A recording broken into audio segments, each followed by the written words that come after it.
이 EPCR은 따로 서멀 사이클러라고 부르기도 합니다. 그래서 대체적으로 이런 모양들로 생겼습니다. 넙죽하게 생겨가지고 위에가 이제 뚜껑이 이렇게 열리는 식으로 보통 그렇게 생겼고요.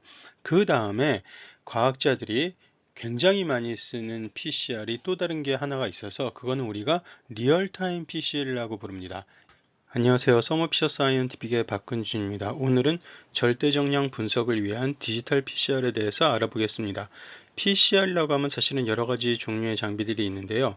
ePCR, qPCR, 리얼타임 PCR, dPCR, ddPCR 그러한 것들을 좀 구분하는 방법과 디지털 PCR의 원리와 특징 그리고 서머피셔에서 나오는 디지털 PCR은 Absolute Q 디지털 PCR 시스템이라는 이름으로 되어 있어서 그 장비에 대해서도 소개해 드리도록 하겠습니다. 바이오 쪽에 계신 분들이라면 PCR이 뭔지는 다 아시죠? DNA를 증폭시키는 기술입니다. 그래서 우리가 원래 교과서에서 배웠던 PCR, DNA를 막 적은 양의 DNA를 증폭시켜서 양을 많이 늘려가지고 뭔가 분석을 한다든가 할 때는 오로지 DNA 증폭이 목적인 거죠. 그럴 때 쓰는 PCR 장비는 저희가 따로 엔드포인트 PCR 또는 ePCR이라고 부릅니다. 즉 여기서는 최종 결과물만 중요하게 되는 거고요. 그 다음에 PCR의 원리 아시는 것처럼 DNA 이중나선을 온도를 높여서 풀었다가 또 상부적으로 DNA를 합성시키고 또 풀었다가 붙이고 온도를 바꿔주는 역할을 장비에서 해주기 때문에 이 ePCR은 따로 서멀 사이클러라고 부르기도 합니다. 그래서 대체적으로 이런 모양들로 생겼습니다. 넙죽하게 생겨가지고 위에가 이제 뚜껑이 이렇게 열리는 식으로 보통 그렇게 생겼고요. 그 다음에 과학자들이 굉장히 많이 쓰는 PCR이 또 다른 게 하나가 있어서 그거는 우리가 리얼타임 PCR이라고 부릅니다. 이거는 말하자면 PCR, 즉 DNA를 증폭을 하면서 실시간으로 관찰할 수 있는 그런 장비가 되는 거고요. 이건 따로 qPCR이라고도 부르고 이거는 정량 분석을 할 수 있다는 즉 퀀티테이티브 PCR이라는 의미가 되기도 합니다. 즉 리얼타임 PCR, qPCR 똑같은 말이라고 보시면 되고요. 서머피셔에서는 어플라이드 바이오 시스템즈라는 브랜드에서 퀀트 스튜디오 qPCR 시리즈라는 게 있어가지고 퀀트 스튜디오 1, 3, 5, 6, 7 프로 이런 식으로 쭉 있고요. 이러한 장비들은 이런 모양으로 생겼습니다. 그래서 뭔가 앞쪽으로 뭔가 이렇게 나오거나 앞쪽이 열리는 방식으로 되어 있고요. 장비가 점점 숫자가 커지고 많아지면 점점 더 커지면서 여기에서 우리가 샘플을 넣을 수 있는 과학자들이 쓰는 뭐라고 해야 될까? 플레이트라고 할까? 카드 그러한 것들이 있거든요. 그러한 것들이 종류가 점점 더 늘어납니다. 그래서 큰 장비에서는 여러 가지 종류의 플레이트나 여러 가지 방식으로 좀 더 많은 샘플들을 이렇게 qPCR 장비 안에 세팅해 가지고 좀 더 다양한 실험을 할 수 있다. 그런 차이가 있다고 보시면 되고요. 그 다음에 마지막으로 오늘 우리가 자세하게 보려고 하는 것은 디지털 PCR입니다. 원래 이 qPCR에서 그냥 DNA를 늘리기만 하는 게 아니라 그 우리가 보려고 했던 DNA가 양이 얼만큼 있었는지를 분석할 수 있거든요. 그래서 정량 분석을 할 수 있다고 우리가 표현을 하는데 여기서는 좀 더 나아가서 절대 정량 분석을 하는 게 디지털 PCR이라고 저희가 보통 얘기합니다. 그래서 간접적인 방법이 아니라 좀 더 직접적으로 우리가 보려고 하고 있는 타겟 DNA의 양을 측정할 수 있는 장비가 디지털 PCR이라고 생각하시면 되고요. 서머피셔에서는 마찬가지로 또 퀀트 스튜디오 시리즈가 되는 건데 여기서는 퀀트 스튜디오 앱솔루트 큐 디지털 PCR이라고 해서 이렇게 생긴 장비가 디지털 PCR로 나와 있습니다. 모처럼 PCR에 대해서, qPCR에 대해서 설명을 드렸으니까 가장 입문용으로 많이 쓰이고 있는 qPCR 장비 가장 기본적인 걸 하나 보여드리면은 퀀트스튜디오 1 리얼타임 PCR라고 해서 이렇게 이 부분이 열리게 됩니다. 이 부분이 쭉 나오면서 여기에 우리가 샘플을 설치했다고 할까 로딩한 그 블록을 여기다가 끼워가지고 장비를 운영할 수 있게 그렇게 되어 있습니다. 자, 그렇다면은 qPCR과 디지털 PCR에서 우리가 보려고 하고 있는 표적 DNA의 양을 정량 분석을 한다는 게 어떤 차이가 있는지를 보자면은 qPCR은 결과 그림이 보통 이런 식으로 나오게 됩니다. 그래서 이 선 하나하나가 샘플인 거고요. 우리가 보려고 하는 표적 DNA가 그 샘플 안에 많았을 경우에는 그거를 PCR 증폭을 몇 번만 해도 이렇게 먼저 증폭되는 곡선이 쭉 하고 올라오게 되는 거죠. 그리고 그 다음 하는 식으로. 그래서 이거는 사실 여러분이 코로나19 때 확진자 검사에서 다 경험하셨던 겁니다. 그래서 우리 몸에서 바이러스 DNA가 뿜뿜뿜 나오는 굉장히 많이 있는 경우에는 이렇게 금방 증폭이 돼가지고 검출이 되는 거고, 우리가 없거나 아니면은 뭐 그냥 단편 쪼가리만 조금 있는 그런 경우였다면은 한참 증폭시킨 다음에서야 비로소 뒤에서 이렇게 나오게 되는 거고, 여기 경계선에 해당되는 디텍션 되는 부분의 경계선을 우리가 CT 값이라고 부릅니다. 그래서 CT 값이 낮으면은 확진자가 되고 CT 값이 높으면은 확진자가 아닌 게 되는 거였던 거죠. 그래서 우리가 정량 분석을 할 때는 이건 어떻게 하냐면 미리 다양한 농도의 샘플들을 만들어 놓고는 그거를 같이 돌리게 되는 겁니다. 이 파란색이 예를 들면 우리가 지금 보려는 새롭게 농도를 모르는 샘플인 거죠. 근데 이거를 여러 농도를 알고 있는 샘플들하고 같이 돌리고 나서 보니까 요 중간 위치에 나온다는 걸 알 수 있게 되는 거죠. 그래서 여러 이미 농도를 알고 있는 샘플들 가지고 이렇게 스탠다드 커브라는 거를 만들 수 있는 거고, 거기에서 파란색은 어느 위치에 오는지를 확인을 해가지고 그걸로 우리가 보려는 게 양이 어떻게 되는지를 알 수 있는 셈입니다. 그래서 CT 값을 비교를 해서 상대적인 정량 분석을 한다라고 표현을 하는 거고요. 근데 과학자들은 이거 말고 표준 곡선이나 그런 거 그리지 않고 뭔가 직접적으로 절대적으로 정량 분석을 하고 싶다라고 해서 나온 게 디지털 PCR 메커니즘이라고 보시면 됩니다. 여러 가지 장비에 여러 가지 메커니즘이 있긴 한데 기본적으로는 이렇게 샘플을 여러 많은 분할을 시켜가지고는 분할을 시킨 방을 만듭니다. 그래서 예를 들면 뭐 한 2만 개 정도가 적당하다고 알려져 있는데 2만 개 정도의 방을 쭉 나눠가지고 파티션을 시킨 다음에 우리가 분석하려는 DNA를 여기에다 쫙 깔아주는 거죠. 희석해서 희석해서 쫙 깔아주게 된다면은 어디에는 들어가고 어디에는 들어가지 않는 게 있겠죠. 그 다음에 여기에서 PCR 증폭을 시킵니다. 그러면 처음에 DNA가 있었던 곳에서만 PCR 증폭이 되는 거고 거기에서만 신호가 검출이 되겠죠. 그럼 여기에서는 예를 들면은 2만 개 정도의 방 중에서 과연 몇 군데에 DNA가 들어가서 증폭이 돼서 신호가 나왔냐, 그거를 세게 되면 그게 DNA의 농도가 되는 겁니다. 그래서 이렇게 직접적으로 또 신호가 나오는 것과 안 나오는 것이라니까 그 말은 무슨 말이냐면 0과 1로 구분돼 가지고 디지털 신호가 데이터가 얻어진다는 거죠. 그렇게 해서 우리가 이거를 절대 정량을 분석한다 또는 디지털 PCR이다라고 얘기를 할 수 있는 겁니다. 장비에 따라서 이 방을 나누는 거를 파티셔닝이라고 할까, 분할하는 거를 어떻게 하느냐가 장비에 따라 다른 셈이고요. 최근 많이 쓰였던 거는 드로플렛 디지털 PCR라고 해서 ddPCR라고 많이 나왔던 거는, 그건 왜 그러냐면은 이 드로플렛이라는 미세방울을 만들었던 겁니다. 그래서 그때그때마다 실험할 때마다 미세방울을 잔뜩 만들고는 그 미세방울 안에 DNA를 쫙 깔아주고는 이 DNA가 들어간 미세방울과 들어가지 않은 미세방울을 이렇게 카운팅 해가지고 정량 분석을 했었던 거였죠. 근데 설명드리겠지만 서머피셔의 Absolute Q 디지털 PCR은 이런 미세방울을 더 이상 만들지 않기 때문에 우리 디지털 PCR은 ddPCR라고 부르시면 안 되고요. 그냥 dPCR로 부르시는 게 맞을 것 같습니다. 자, 그렇다면은 서머피셔에서 나오는 디지털 PCR 장비의 공식 명칭은 퀀트 스튜디오 앱솔루트 Q 디지털 PCR 시스템이라고 합니다. 그래서 이렇게 샘플이 준비되어 있으면 이 장비에서는, 장비가 이렇게 생겼는데요. 이 장비에서는 이렇게 맵16 DPCR 플레이트라는 플레이트가 이미 있습니다. 그래서 여기에서는 굳이 ddPCR처럼 뭔가 미세방울을 만들거나 그러는 거 없이 그냥 샘플을 이 플레이트에 로딩을 하게 됩니다.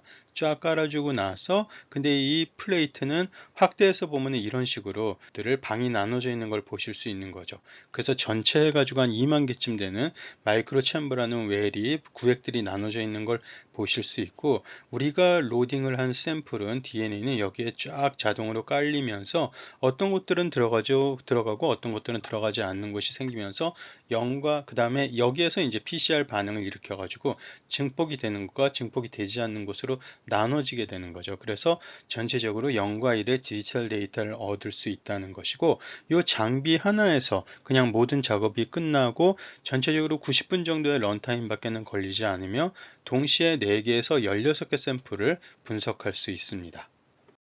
그래서 이 장비의 특징을 그냥 좀 더 간단하게 한 장으로 설명을 해보자면은 이런 식의 슬라이드가 있는 거고요. 어플라이드 바이오 시스템즈에서 나왔고 2만 개 정도의 웰이 이미 만들어져 있는 플레이트를 사용해 가지고 PCR 반응을 보고 있는 거고요. 굉장히 쉽게 사용할 수 있게 qPCR과 동일한 프라이머와 프로브를 사용할 수 있고 런타임은 90분 정도고요. 이거는 다른 디지털 PCR보다 좀 더 빠르다고 알려져 있습니다. 그 다음에 내부적으로 어떤 레퍼런스 다이라든가 AI 체크 등을 통해서 펄스 포지티브를 줄일 수 있는 그런 메커니즘도 안에 들어가 있고요.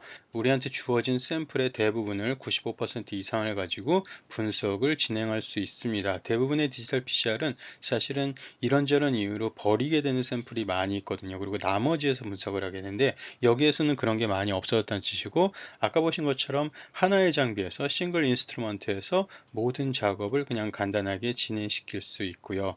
4개에서 16개 샘플을 동시에 분석할 수 있다라든가, 그 다음에 4개 컬러의 다이를 써가지고 여러 개의 샘플을 이제 동시에 분석하는 것도 가능합니다. 그리고 장비만큼이나 중요한 게 아무래도 시약이겠죠. 그래서 디지털 PCR에서는 디지털 PCR용의 시약을 써야 되는 거고, qPCR도 그렇지만 이렇게 우리가 실험을 할 때 여기에 사용되는 여러 가지 그 시약 세트를 마스터 믹스라고 합니다. 그래서 기본적으로 Absolute Q DNA 디지털 PCR 마스터 믹스라는 시약이 있어가지고 이걸 가지고 보통 지금까지도 쭉 실험을 해오고 계셨던 거고요.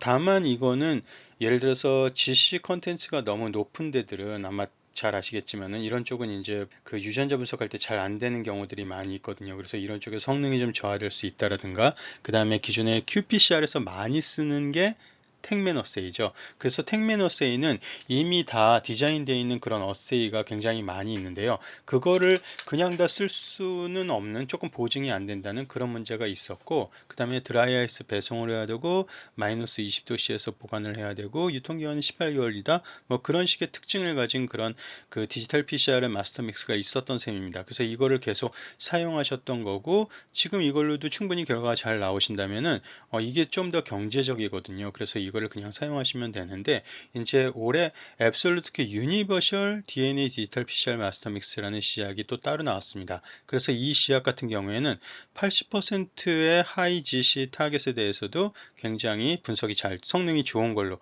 나오고 있고, 그 다음에 qPCR에서 택민 어세이를 굉장히 많이 쓰시거든요. 그래서 사실은 2천만 개 이상의 어세이가 이미 만들어져 있습니다. 그래서 선택해서 사용하실 수 있는데, 그거를 그냥 그대로 여기에서 쓰셔도 성능이 보증이 됩니다. 그래서 성능이 좀 더 향상이 됐고, 이렇게 어세이를 그때그때마다 다 따로따로 막 만들어서 사용하지 않으셔도 되니까 굉장히 확장성이 높아진 셈이고요. 그 다음에 배송이 이런 식으로 어떤 냉동이 아니라 2도에서 8도씨 배송과 보관이 가능하고, 유통기한도 24개월로 늘어났습니다. 그래서 좀 더 어떤 운영할 때의 편의성이 높아졌다고 보시면 되고요. 그래서 여기에서 뭔가 살짝 아쉬운, 좀 안 되는 어려운 샘플들을 디지털 PCR로 분석하고 계셨던 고객분들은 여기 유니버셜 마스터 믹스를 사용하시는 게 훨씬 더 좋을 것 같습니다. 그 다음에 72시간의 상온 안전성이 있어서, 이거는 무슨 말이냐면은 시약을 꺼내놓고 나서도 72시간 동안 상온에서 안정적으로 이게 계속 연속해서 실험을 할 수 있다는 뜻이고, 이거는 보통 어떤 경우냐면은 오토런 같은 자동으로 로봇 시스템을 통해 가지고 자동으로 잔뜩 쌓아놓고 나서 자동으로 쭉 실험을 계속해서 할 때 이렇게 긴 안정성을 가진 시약들을 쓰실 수 있다는 뜻이 됩니다. 찾아보시면 여러 가지 자료를 보실 수가 있습니다. 그래서 다양한 택민 어세이에서 굉장히 높은 성능을 보여주고 있다라는 것과, 그 다음에 상온 안정성이 굉장히 좋다라는 거, 그래서 자동화라든가 대량 분석 같은 것도 가능하게 됐다라는 거, 그 다음에 디지털 PCR이 원래 qPCR과 달리 조금 여러 가지 그러니까 PCR 이니비터가 있는 그런 샘플들에서 조금 어려운 그런 것들이 디지털 PCR에서는 많이 좋아지거든요. 근데 여기에서 마찬가지로 또 많이 좋아졌다는, 일관된 성능을 보여준다는, 일부러 그러니까 PCR 이니비터를 막 넣은 겁니다. 그런 샘플들을 가지고 했을 때도 굉장히 성능이 일관되게 좋게 나오더라, 그런 내용입니다. 그래서 이건 아마 실험하시는 분들은 이게 더 의미가 있으실 것 같은데요. 이미 다 디자인되어 있는 택맨 어세이를 그대로 사용하실 수 있습니다. 홈페이지는 이런 사이트들이 있고요. 그래서 내가 원하는 이미 만들어져 있는 어떤 택맨 어세이가 있는지, 그런 거는 이런 사이트에서 여러분들이 다 클릭 해가면서 찾아보실 수 있게 되는 거고요. 계속 없다 없다 그래서 클릭하면 이렇게 전체적인 모습을 보여줄 수 있습니다. 그래서 여러 가지 목적으로 여러 가지 용도로 원래 qPCR이 이렇게 사용되고 있었는데 이거를 이렇게 새로 나온 유니버셜 마스터 믹스를 사용해 가지고 디지털 PCR에서도 이 어세이들을 그대로 2천만 개 이상의 어세이들을 그대로 가지고 와서 사용할 수 있다는 그런 뜻입니다. 그 다음에 이게 사실은 어디 동영상 같은 데서만 볼 수 있는 그런 건 줄 알았는데 의외로 최근에 실험실 자동화 같은 것들도 많이 진행하고 계십니다. 그래서 여기 같은 경우도 이렇게 로보담과 그 다음에 여러 샘플들을 이제 쌓아 놓을 수 있는 플레이트 스토리지라고 하는데 이런 것들이 이미 나와 있고요. 이거하고 이 앱솔루트 큐 디지털 PCR 시스템을 연동시켜 가지고 이렇게 로봇이 자기가 혼자서 실험을 하는 대용량의 전자동 시스템이 실제 가능합니다. 그래서 이런 식의 시스템도 이미 다 나와 있고요.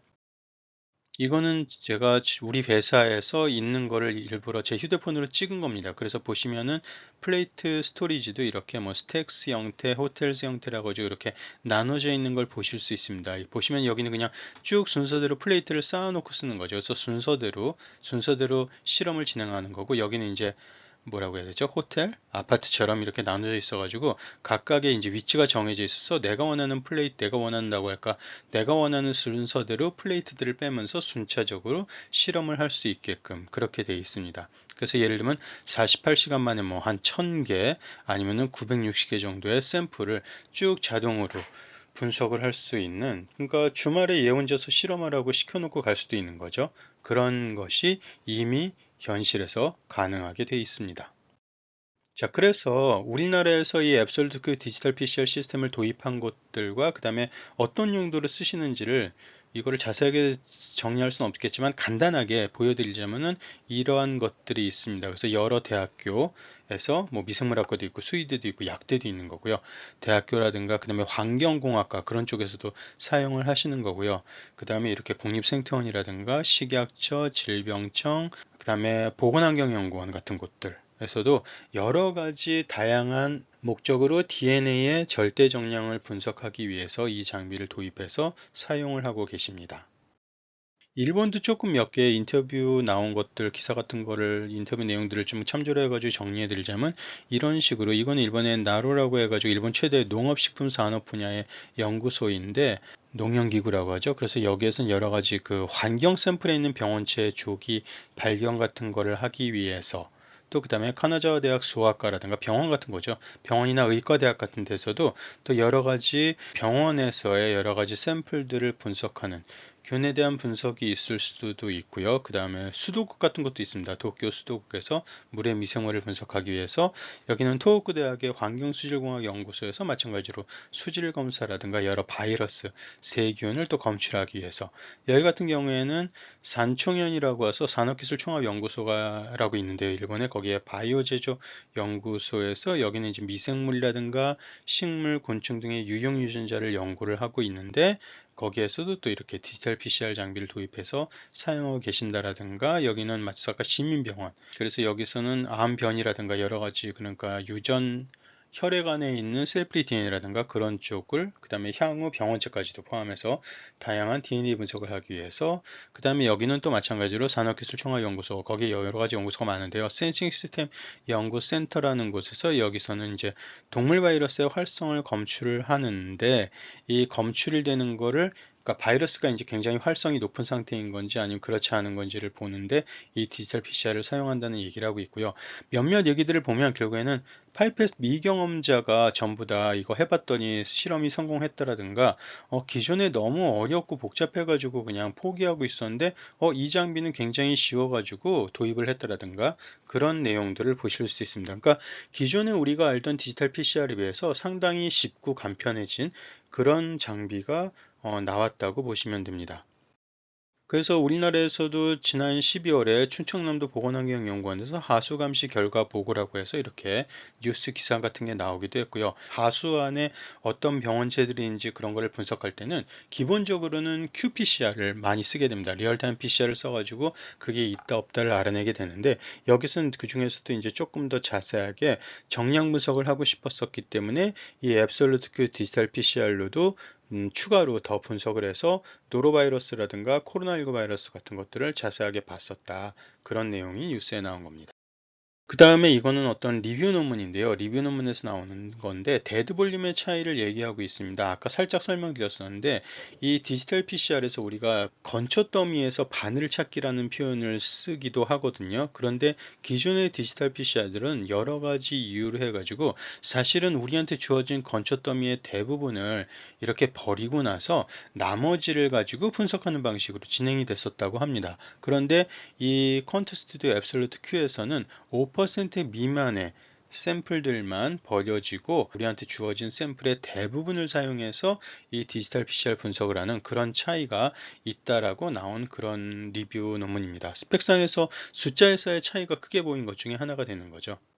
이거는 그럼 qPCR하고 dPCR이 어떤 게 좋은 거냐, 어떤 게 좋다라고 할까 장단점이 있는 셈인데요. 여기서는 이제 리뷰 논문입니다. 그래서 다양한 30개 정도 논문을 종합해 가지고 평가를 한 거죠. 대체적으로 수질의 미생물 모니터링을 감시를 하는데 이 장비를 썼던 경우인데 qPCR과 dPCR을 비교를 했던 겁니다. 아무래도 디지털 PCR은 수많은 구역으로 나누어 가지고 PCR 반응을 각각 따로따로 하다 보니까 PCR 이니비터가 그 샘플 안에 있었다 치더라도 보통 식품이라든가 환경 샘플이 되는데 그런 거에 영향을 아무래도 덜 받게 되는 거죠. 그래서 qPCR보다 dPCR이 센시티비티가 조금 더 높은 경향을 보였더라든가 그런 얘기를 하고 있는 거고, 이 그림에서는 보시면은 qPCR이 훨씬 더 좋았던 거는 여기 센시티비티, 프리시전 뭐 이런 것들이 나오는데 보라색이면은 qPCR이 좋았던 비율인 거고요. 파란색이라면 dPCR이 좋았던 비율을 나타내는 겁니다.